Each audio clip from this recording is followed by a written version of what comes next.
Well, hello. How are you doing? This is the S. Anthony Thomas. This is the S. Anthony Says podcast, episode number 494. I'm going to call this one, Sometimes People Just Need a Shot. I'm going to call it that. Okay. But before we get going, I'm just going to do a little housekeeping. I have another podcast called the S. Anthony Thomas Show that has an audio and video component to it.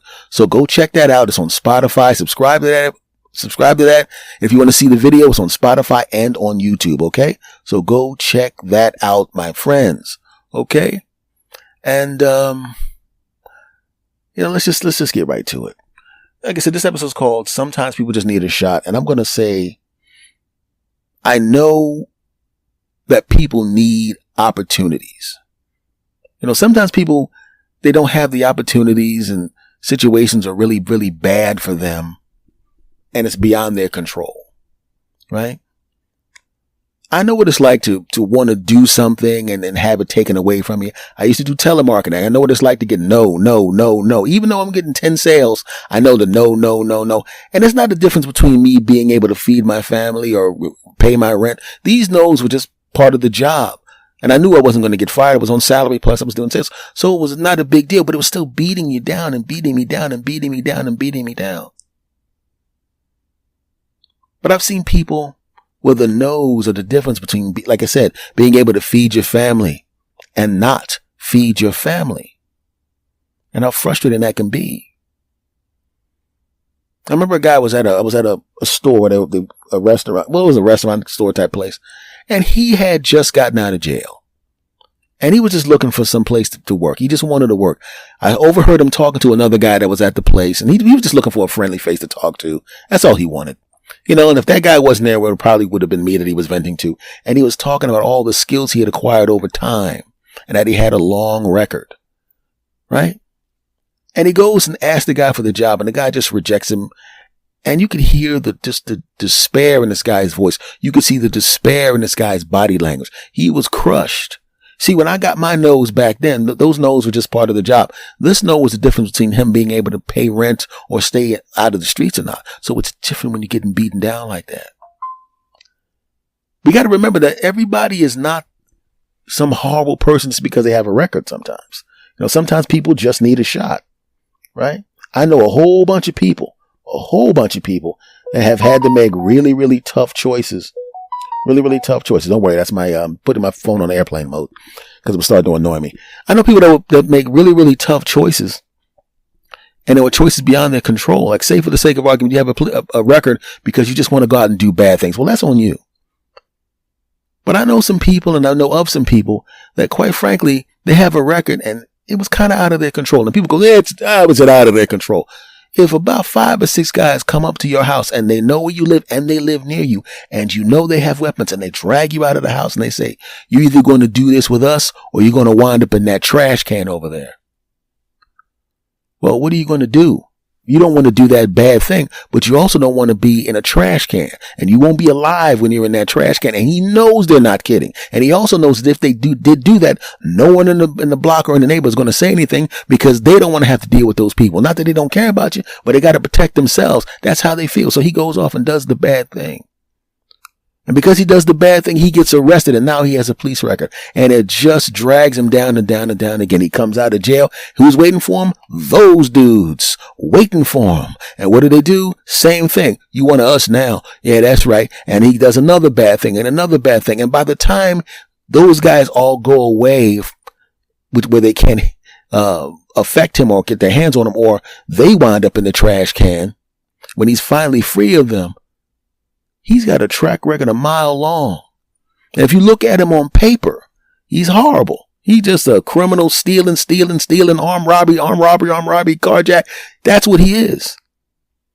You see, when your record is long like that, even if you made the transition from the wrong side of the law to back to being a law-abiding citizen in your behavior patterns, people always look at the track record that's the longest. They don't see the year and a half that you've been on the straight now and stayed away from crime. You don't even have parking tickets. They look at the 7, 8, 9, 10 years before that, or even longer before that.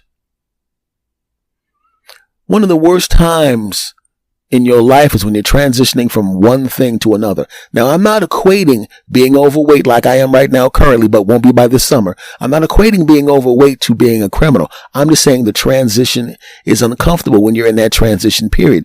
You are a big, heavy guy, a big, fat guy. I know what that feels like. You start to lose weight. You look in the mirror and you see your body changing. But when you were a fat guy and you just accepted it, and you accepted that's what your fate was, and the only reason I was fat was not because of a disease or any kind of, there was all behavior patterns and eating too much. That's what my job was. I mean, that's not my job, but that's what my problem was. So this does not have anything to do with somebody that has glandular problems or psychological problems. No, I just didn't do what I was supposed to do. This is about me. So don't put yourself into that. This is just me talking about me. Right? So when I look in the mirror and I see that my body's changing, I'm still heavier than I'm supposed to be, but I can see the changes. I can feel the strength changes. I feel worse about the way I look now than I did when I was a lot heavier, because I just accepted the fact that I was a big fat guy. And now that I'm transitioning from fat guy to fit guy, I look in the mirror and I even like what I see less, because I know where I'm trying to go and I'm trying to picture myself there. And when I picture where I'm supposed to be and where I am now, I don't like the comparison. It feels bad. It feels awkward. You feel self-conscious. And that's just losing weight.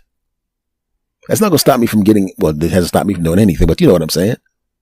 But what about this person? He's got a track record, and that track record says you get him in here, he's going to steal something, he's going to rob something, he's going to take a gun out and rob you. That's what it says, but he's not that person anymore.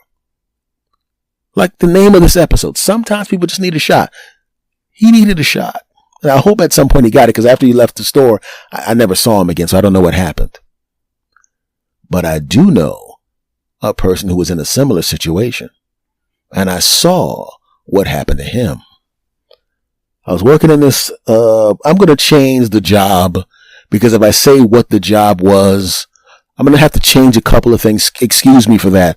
I'm going to use a little artistic license, because if I give too much information away, I will identify this person and I don't want to. So bear with me. I'm going to have to change a couple things. I'm letting you know up front that some of these things are a little changed to, protect the innocent. Say I'm working in a factory, right? And this guy comes in asking for a job, right? And you know what his resume is going to look like, garbage, because he spent a big chunk of his life behind bars because of bad decisions, right? But the person who runs this factory has a son who had the same problems, and his son was right back on the straight now. And his son had been a law-abiding citizen for 15 years, doesn't drink, doesn't smoke, has a wife, has kids, just does the job and works in that factory. So he gives this guy who has that long record, he gives him a shot. But the guy has a mean look on his face, because he's always waiting for the other shoe to drop. He's always waiting for the bad thing to happen to him. He's always waiting for the person to come in and look down on him. He's always waiting for the disrespect that he knows is going to come. At some point, the person who has the job is going to go, yeah, I hold your whole life in my hands because you have this job and because you've been making some money. Now you really need the job because your lifestyle has changed. Your life sucked. Now it's pretty good because I'm paying you, and you definitely going to do what I say, because you don't want to lose that. So you got a new apartment, right? You got a little piece of car now, huh? Yeah, you wouldn't want to miss those car payments and have that car taken away from you, huh? You wouldn't want to miss that payment on that apartment and have that apartment taken from you, huh? You don't want to have a taste of a life that you dreamt of, just being a regular, normal, everyday member of society without having to deal with a bunch of crap. You don't want to have that taken away from you, huh? Now, the people that try to do that don't say that out loud. Their behavior says it. All of a sudden, they just start putting you down. And he has had that happen on many jobs. And he has that look on his face. He can't take that angry look off of his face. He just can't. Even when he's laughing at something, he can't get that angry look on his face. I heard him laughing uproariously at something, and his mouth was laughing, but his face was still stone cold. Why? He was waiting for the other shoe to drop. But over the course of time, he started to realize that the person who ran this place was a good dude. And then he found out that the guy who ran this place had a son that literally had almost very similar problems that he had, and his son had been clean. So this guy who ran the place saw somebody in his position become clean, become sober, become this, become that, become a good member of society. He's seen it personally, so he believes it's possible. And because it worked for his kid, he wants to do it for this guy.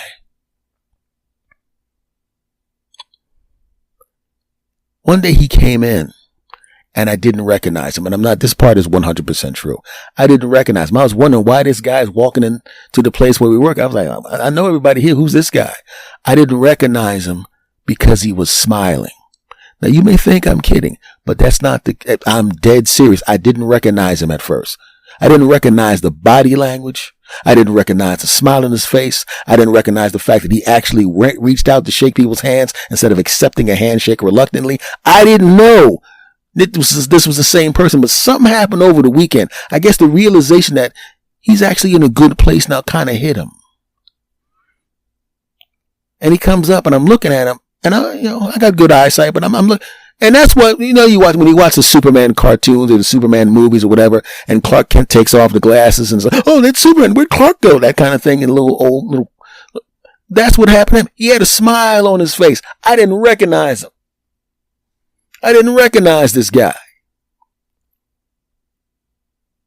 I didn't recognize the voice because he had the voice of somebody who was happy, because his voice is always kind of like this. And I was like this. Hey, man, it was like that.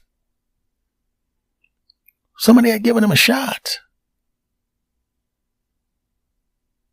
What if they didn't? What if they didn't give him a shot? What does life be like? So eventually I wasn't working there anymore. I went and started doing some other things. I moved to California and I started doing comedy out in California. And I lost contact with the cat because there really wasn't like an internet like there is now. Like if there was an internet the way there is now, we'd be on Facebook, we'd be Facebook friends or some crap like that. And I'd be able to, hey man, how's it going? Hey man, how's it going with you with the comedy? Man, hey, how's it going with you? Hey man, listen to your podcast. Hey man, thanks a lot. It would have been one of that kind of stuff. And unfortunately, I tried to find him on social media. I'll be honest with you. I could tell even back then, even though social media wasn't a thing back then, what I know of him back then, the last thing he'd want to be on is social media. He just did not seem like the type of cat that'd be interested in anything like that. Excuse me. So I just wonder what happened to that guy. I would like to think that after all this time, he became a manager at the place, or maybe he got to another job that he wanted to do. Maybe he got back with his girlfriend and, got with it, maybe had some kids. I don't know. I don't remember if he had kids or not, but if he had kids, maybe taking care of them. Or if he didn't have kids, maybe he had them. I don't know, but I'm hoping that is what happened to the guy. Sometimes, even if it doesn't necessarily affect you, when you see something good happen to somebody else, you kind of feel the effect of it, right? It's kind of nice to see something good happen to somebody, especially somebody who just in good faith wants to change things.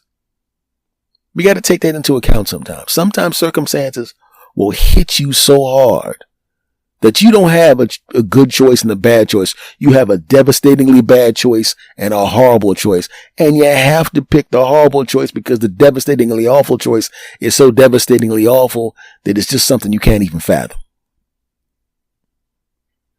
I'm hoping that guy that I was talking about in the beginning of the podcast that came into that restaurant type store and had that anguish in his voice, man. It was kind of heartbreaking because at the time, there was nothing I could have done for him. I didn't have a job. A job to offer him, I should say. There was nothing I could do for the cat. I didn't even have any information at the time that I could have offered the guy.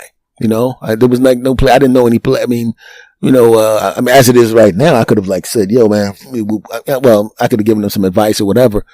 But I'm hoping that guy ran across somebody like the guy I was just describing there, who gave him a shot and gave him an opportunity to turn things around, man. And that just doesn't necessarily apply to somebody who's in the most dire of circumstances. Sometimes it's a relationship. You're in a marriage, right? And you let things slip away. You're not bad people. You didn't cheat on each other. You just kind of drifted apart because you didn't pay attention to the marriage. You can't mow a lawn one time and think that's going to be good for the summer. You got to mow it every few days. And it's the same thing with relationships. You can't be nice to each other for a short period of time and think that's going to be cool. You don't hug each other and slob each other's necks down, grab each other's butts and get it on with each other. You don't do that for a while and think everything's cool because it's not. You just let it drift away. How many people do you know when you know both people were good people, they were actually nice people, you know they belong together, but they're too stubborn or too big pains in the neck, or they let things pull them apart when they should have given the marriage, the relationship, another shot? How many friendships did you see fall apart because of something stupid? And these two dopes should have given the friendship another shot. How many times, keeping out of the equation someone outside of yourself, how many times have you noticed that you've made mistakes when you were shooting for something? And now I'm talking about myself too. You were shooting for a goal and it didn't happen the way you wanted to, or it didn't happen as fast as you wanted it to. And just out of habit, you let it kind of drift away from you, right? And you get into the habit of not doing that thing that you're supposed to be doing, that you know you want to do. And more time goes away, and more time goes by. And the habit of not doing it becomes a behavior. It's not a behavior pattern. It becomes a habit, and it becomes a lifestyle. And your lifestyle is, I don't do that anymore. You don't say it consciously, but you don't do that anymore. Just like that guy in the first part of the story, he should have been given a shot. The second guy got a shot. You should give yourself a shot. And I'm not just talking to you, I'm talking to me too. There's a couple of things I really wanted to do very, very badly. I have the ability to do them. I have the talent to do them. And I made the decision that I'm going to give it another shot. But a permanent shot. I'm not going to stop until I get to where I'm going. I'm not going to allow anyone to stop me from where I'm going. I don't care how much I love them. I don't care how close I am to them. I'm not listening to any negativity. I'm not listening to anybody putting anything down. I'm ignoring hurdles. Hurdles to me are something. I'm not even going to jump over hurdles. I'm kicking them over. If there's a ceiling above me, it better not be made of something of a material that costs a lot of money, because I'm smashing through it, and there's not a damn thing anybody can do about it. I'm going to go from point A to point B. Don't put anything between me and point B, because if you do, that thing is going to be, and here's my curse word for the day, it's going to get fucked up. That's my attitude. And I know from the demographics of this podcast that it's the weirdest thing. It's almost evenly distributed now between all age groups. Now, you older people in my age, 40 and over, you know what I'm saying is right. And you young people, you know what I'm saying is right, but you're the ones that need to start now. The older people like me, we need to start now because half of our life is already over. Only a quarter of yours is over. I'm at halftime. You're in the first quarter. You're 25 years old. Get your ass up. Stop listening to those jackasses telling you can't do something. This is your Uncle S telling you, F that crap. If they don't believe in you, don't worry about it. You believe in your damn self. And even though I haven't met you yet, hear my voice. Do it anyway. Because you deserve it. And don't let anybody tell you different. If you need to hear a voice in your ear, imagine me. Just listen. Every time somebody tries to stop you from doing that thing you know you're supposed to be doing, just hear this. Man, the heck with that. Get it done. That's all you got to say. The heck with that. I'm going to get it done. You dig? Cool. This has been episode number 494 of the S. Anthony Says podcast. Sometimes people just need a shot. Take your shot, because I'm damn sure going to take mine. Folks, thank you for listening. Do me a favor. Once again, subscribe to this podcast. As Anthony says, it is everywhere. And I would really appreciate it if you would subscribe to my second podcast. That's the one where I'm going to do my podcast, as well as having interviews and doing some other interesting stuff, because I'm adding a visual component. And because there's going to be a visual component on the other podcast, I'm going to start doing a few interesting things that I can't do on an audio podcast. Okay. That other podcast is called The S. Anthony Thomas Show. Go check it out. The videos have already begun. I already did the first one on Spotify and YouTube. My YouTube channel is Mr. S. Anthony Thomas. Not the whole word Mr., just M-R, and then my name, S. Anthony Thomas. Or you can, if you can't remember all of that, you can just Google my name, S. Anthony Thomas, and you'll find all my stuff, okay? I look forward to hearing from you, and I look forward to talking to you, and I look forward to you seeing Me. In fact, you can watch me go from fat guy to thin guy on the podcast. You can see my current overweight but still handsome self shrink and become a fit, even more handsome version of myself. That is enough of an incentive.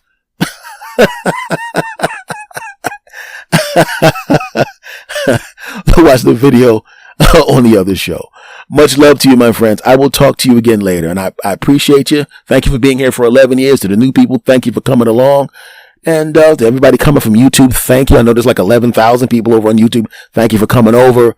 The people on TikTok and all those other places there's a few thousand on those people, those accounts too, because I just started using them. Thank you very much. And yes, I am on Blue Sky. S. Anthony Thomas. Just go look me up. Much love to you all. I will see you again next time. Take care.